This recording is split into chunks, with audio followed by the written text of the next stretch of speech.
बच्चों, कैसे हो आप सब। मुझे आशा है आप सब ठीक हो। बच्चों, आज हम पढ़ेंगे हिंदी व्याकरण में वर्ण विचार, जो आपकी पुस्तक में पाठ 2 है हिंदी व्याकरण में। इसका शीर्षक है वर्ण विचार। तो बच्चों, वर्ण क्या है? सबसे पहले तो हम ये जानेंगे कि वर्ण क्या है। वर्ण क्या है? वर्ण जब हम छोटे थे, आप सभी इतने छोटे बच्चे होते हैं पहले, जब छोटे होते हैं तो बच्चे को उसको बोलना नहीं आता, तो वो अपने मुंह से कुछ आवाज़ें निकालता रहता है। यहाँ पे ये है, छोटे थे तो अपने मुंह से इसी तरह की ध्वनियाँ निकलती। किस तरह की ध्वनियाँ? जैसे उ, ई। कैसे करता? आ, ऊ, ई। बच्चा छोटा होता है तो जब उसको बोलना नहीं आता तो वो इसी तरह की ध्वनियाँ मुंह से निकालता रहता है। तो ध्वनियाँ मीन्स आवाज़ें। तो उसमें क्या है, ये जो मुंह से निकलती ध्वनियाँ हैं, जब इनको लिखित रूप देते हैं, मैंने आपको बताया था भाषा किसे कहते हैं, भाषा के कितने रूप हैं, और उस भाषा को हम जिसमें लिखते हैं वो क्या है? लिपि। तो यहाँ पे जो हमारे मुंह से ध्वनियाँ निकलती हैं, उनको जब हम लिखते हैं तो वो क्या है? वर्ण। वो क्या है? वर्ण। इन्हीं वर्णों को जोड़कर शब्द बनते हैं। अब ये तो हुआ वर्ण। ओके। अब यहाँ पे जब इसके साथ के साथ अब यहाँ पे सिर्फ है। अगर मैं यहाँ पर इसको इस तरह बना दूँ तो ये क्या बना? आओ। तो ये अकेला क्या था? वर्ण। लेकिन जब ये 2 मिल गए तो फिर वो क्या हो गया? शब्द। इसी तरह वर्णों को जोड़कर शब्द बनते हैं और शब्दों को जोड़कर वाक्य बनते हैं। यही भाषा है। इसी से भाषा बनती है। अब भाषा में लिपि तो होगी। लिपि में मैंने आपने वर्णमाला बहुत अच्छे से करी थी 2nd ग्रेड में। वर्ण है तो उसके बाद फिर वर्णमाला भी होगी, क्योंकि ऐसा तो है नहीं कि एक ही वर्ण से सारी वर्णमाला या सारी भाषा लिखी जाए। ऐसा तो नहीं होगा। हर लिपि में वर्णों की संख्या होती है। जैसे इंग्लिश में जो रोमन लेटर्स हैं वो कितने हैं? 26 हैं। और हिंदी में वर्णमाला में 2 भाग हैं, जिसमें स्वर कितने हैं? 11, और व्यंजन कितने हैं? 33। तो ये सभी ये क्या है? ये वर्ण है। ये जो हिंदी वर्णमाला है, इनमें ये सभी क्या है? वर्ण है। इन सबको मिला के वर्णमाला बनती है। और वर्णमाला के कितने भाग हैं? मैंने आपको पहले भी करवा रखा है। ये वर्णमाला के 2 भाग हैं, स्वर और व्यंजन। तो इसमें जो स्वर हैं, ये देखिए यहाँ पे लिखा है, इनका उच्चारण स्वतंत्र रूप से होता है, अर्थात इनको बोलने के लिए किसी की सहायता नहीं लेनी पड़ती। अब आप बोलोगे कि सहायता कैसे लेते हैं? वर्णों को बोलने के लिए भी सहायता होती है। हाँ जी, होती है सहायता। वो कैसे होती है? अब ये देखिए, इसमें ये जो है अ, आ, ई, उ, ये जितने भी मैंने स्वर पढ़े, इनमें जब हम इनको पढ़ रहे हैं तो ये सिर्फ़ और सिर्फ इनकी ही आवाज़ है। इसमें हमने किसी और वर्ण की, स्वर की या फिर व्यंजन की ध्वनि को ऐड नहीं किया, उनको इसमें समाहित नहीं किया। लेकिन जो व्यंजन है, व्यंजन को बोलने के लिए ये स्वरों की सहायता से बोले जाते हैं। ये जो सारे व्यंजन हैं, ये किसकी सहायता से बोले जाते हैं? स्वरों की सहायता से। कैसे? अब मैं यहाँ पे पहला वर्ग पढ़ूँगी, पहला वर्ग अर्थात क वर्ग को पढ़ूँगी। आप ध्यान से सुनना कि इनके साथ कौन सी आवाज़ आती है। ये है क, ख, ग, घ, अंगा, च, न्य, न्य। अब ध्यान से सुनिए, अब इसको मैंने साउंड किया क, मैंने ऐसे तो नहीं बोला क बोला, क। अब आप ध्यान से सुनो तो इसके अंत में किसकी आवाज़ है? अ की। जब हमने क को पूरी तरह से उसकी ध्वनि दी तो उसमें किसकी आवाज़ आई साथ में? अ की। और इसी तरह जब हमने अंगा बोला, अंगा, तो उसके अंत में किसकी आवाज़ है? आ की। इसी तरह निय, इसमें किसकी आवाज़ है? ई की। तो इन सभी व्यंजनों को बोलने के लिए स्वर की सहायता लेनी पड़ती है। और अगर हम स्वर की सहायता ना लें, मतलब अगर इसमें से स्वर को निकाल दिया जाए तो क्या है? वो अर्ध व्यंजन होगा। साथ के साथ ये बात भी आप ध्यान से देखना बच्चों, ये वीडियो बहुत ही यूज़फुल है। हर एक पॉइंट को, हर एक शब्द को, हर एक वाक्य को आप ध्यान से सुनिए और समझिए। इसमें क्या है, ये जो मैंने आपको अभी बताया इनमें स्वर समाहित है। जैसे कि क है, अब ये क है, लेकिन अगर इसमें अ नहीं है तो ये क्या होगा? ऐसे, इसके नीचे ये होगी लाइन, इसको बोलते हैं हलंत। ये क्या है? हलंत। इसका अर्थ है ये जो है ये आधा है, अर्ध व्यंजन, आधा व्यंजन, पूरा नहीं है, क्योंकि इसमें क के साथ अ नहीं है। तो ये साउंड क्या करेगा? आवाज़ इसकी क्या होगी? क। लेकिन अगर इसको क की तरह बोलना है, क की तरह बोलना है तो फिर इसको कैसे बोलते हैं? क, उसके साथ अ होगा। तो उस केस में हम क्या करेंगे? ये है,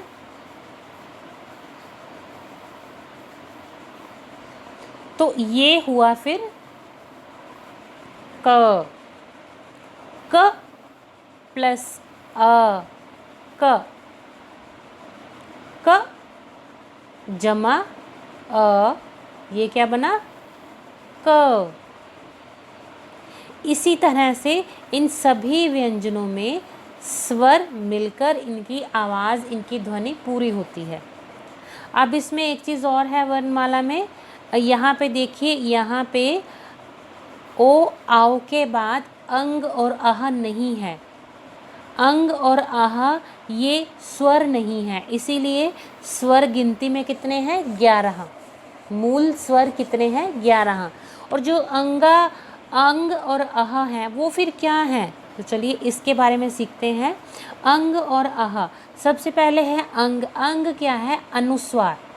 अनुस्वार का अर्थ है अंग। आप बोल के देखिए, अंग। जब हम इसको बोलते हैं तो इसकी जो ध्वनि है सीधा हमारे गले से होती हुई बाहर को आती है। अंग पूरी कंठित होती है, ऐसी ध्वनि सी उत्पन्न होती है, शिवरिंग सी होती है पूरे। अंग बोल के देखिए। इसे वर्णों के ऊपर बिंदी के रूप में लिखा जाता है। कैसे लिखते हैं इसको? इस तरह से, वर्णों के ऊपर बिंदी के रूप में। जैसे कि यहाँ पे बताया है, यहाँ पे बताया है, यहाँ पे भी बताया है, बिंदी के रूप में लिखा जाता है। और जब हम इसका उच्चारण करते हैं, उच्चारण शब्द में 2 स्थानों पर होता है। कहाँ कहाँ पर होता है? शब्द के अंत में।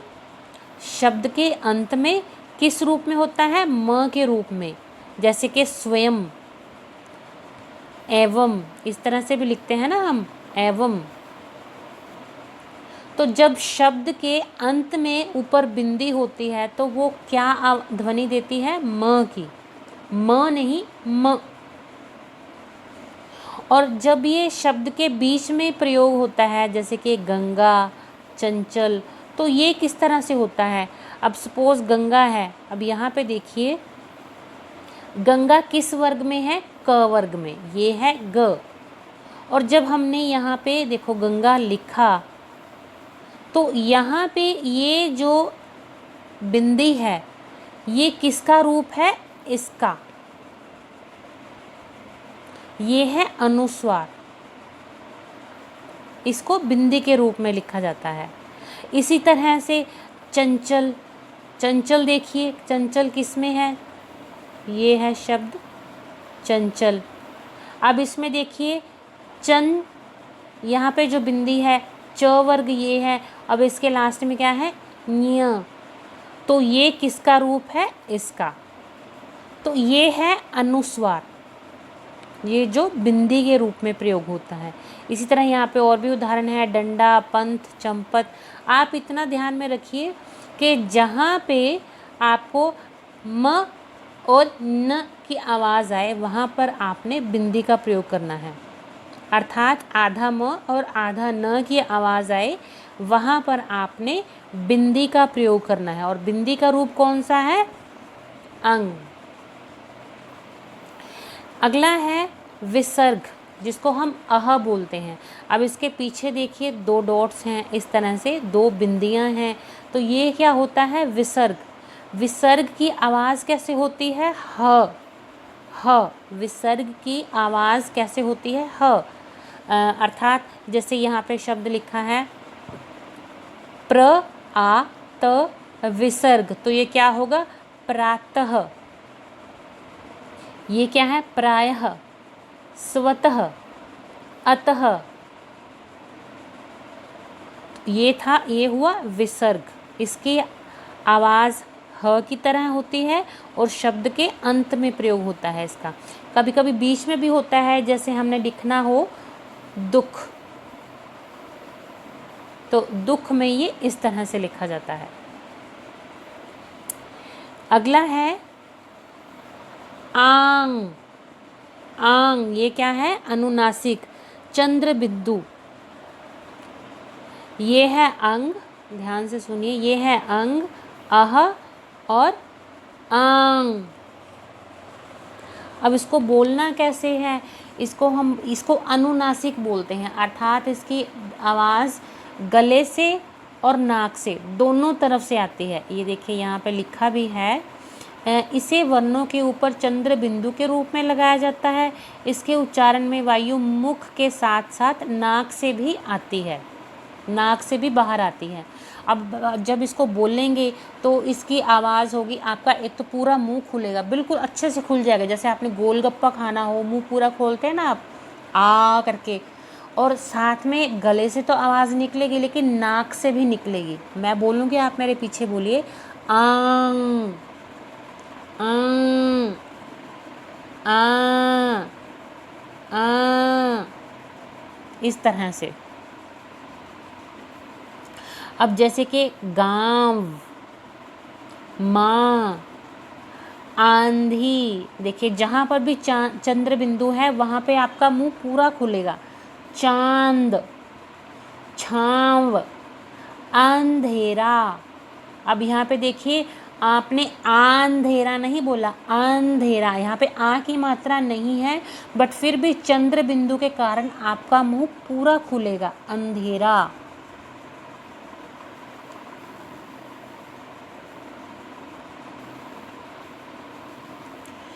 हाँ जी, नेक्स्ट है नव विकसित व्यंजन। नव विकसित व्यंजन क्या है, नव विकसित व्यंजन जो ट वर्ग है, ट वर्ग के ड और ढ के नीचे बिंदु लगाकर इनका विकास किया गया। इनका उच्चारण कैसे होता है, इसको ड और ढ नहीं बोलते, जब इनके नीचे बिंदी आ जाती है तो इनकी आवाज़ बदल जाती है। जब ड के नीचे बिंदी होती है तो वो भी ड होता है, और जब ढ के नीचे बिंदी आती है तो वो भी ड़ होता है। लेकिन इनका प्रयोग अलग अलग तरह से होता है, जैसे मैंने आपको पहले भी इसका एग्जाम्पल उदाहरण आपको बता रखा है। जब हम लिखेंगे कोई चीज़ किसी पुस्तक पर या मेज़ पर रखी है तो आपने बोलना है वह चीज़ मेज़ पर पड़ी है, तो वहाँ पे कौन सा प्रयोग होगा, यहाँ पे ड के नीचे, इस वाले ड के नीचे बिंदी होगी और वो होगा पड़ी, इस तरह से पड़ी।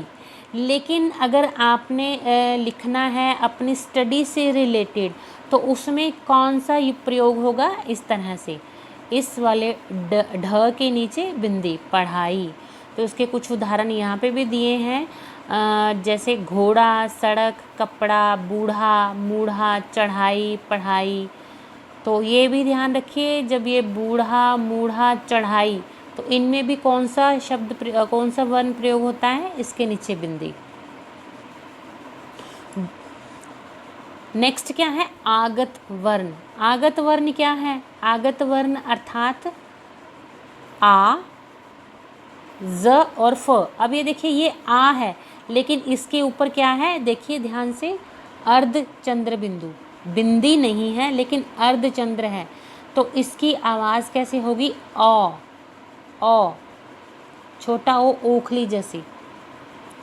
तो इसमें ये जो है, ये किसके, ये आ के ऊपर आया, अर्धचंद्र, तो उसमें क्या है, ये क्या हुआ फिर, आगत स्वर। ये क्या हुआ, आगत स्वर। ये वाला क्या है, आगत स्वर।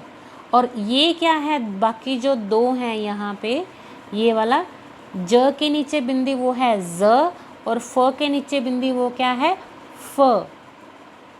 तो ये क्या है, आगत व्यंजन, क्योंकि ये दोनों व्यंजन में से हैं तो ये होंगे आगत व्यंजन। और ये क्या है, ये स्वर है, तो ये क्या होगा, आगत स्वर। तो इसमें ये इनको इनको ये जो नए शब्द ये नए वर्ण बनाए गए, इनको क्यों बनाना पड़ा, इनको इसलिए बनाना पड़ा कि विदेशी भाषाओं से काफ़ी शब्द आ गए थे, उनको लिखने के लिए जो सही तरीका था वो हमारी भाषा में मिल नहीं पाया। तो उन शब्दों को सही तरीके से उनकी सही ध्वनियाँ देने के लिए इन वर्णों का विकास किया गया। जैसे कि कौन से थे विदेशी भाषा के शब्द, कौन कौन से हैं, जैसे कि डॉक्टर। अब यहाँ पे देखिए, ये डॉक्टर नहीं है, डॉक्टर। अब यहाँ पे ओ की मात्रा तो है नहीं, यहाँ पे ओ की मात्रा तो है नहीं, लेकिन फिर भी हम ओ का साउंड कर रहे हैं। क्यों कर रहे हैं, क्योंकि इसके ऊपर अर्धचंद्र है। अर्धचंद्र होने की वजह से वो क्या साउंड करता है, ओ। इसी तरह से ऑर्डर, ट्रॉफी, ज़मींदार, ज़ख्म, ये जख्म नहीं है, ज़ख्म, सज़ा, फीस, फ़रेब, फ़कीर आदि। तो ये इसके कुछ उदाहरण हैं। बच्चों, आज के लिए इतना ही काफ़ी है। ये बहुत ही डीप टॉपिक है। आप इस वीडियो को 2 से 3 बार अवश्य सुने, ध्यान से सुने। अगर नहीं समझ आता तो बार बार सुनिए, क्योंकि अगर आपको ये सारी चीज़ें अच्छे से समझ में आ जाती हैं तो आपको आगे का जो टॉपिक है इसका, मात्राओं का, वो क्लियर करने में आसानी होगी। इसीलिए इस वीडियो को आप 2 से 3 बार अवश्य सुने, ध्यान से देखें। और इसके संबंधित मैं आपको कुछ प्रश्न दूंगी और आपको उन प्रश्नों के उत्तर देने होंगे। धन्यवाद बच्चों, आपका दिन मंगलमय हो।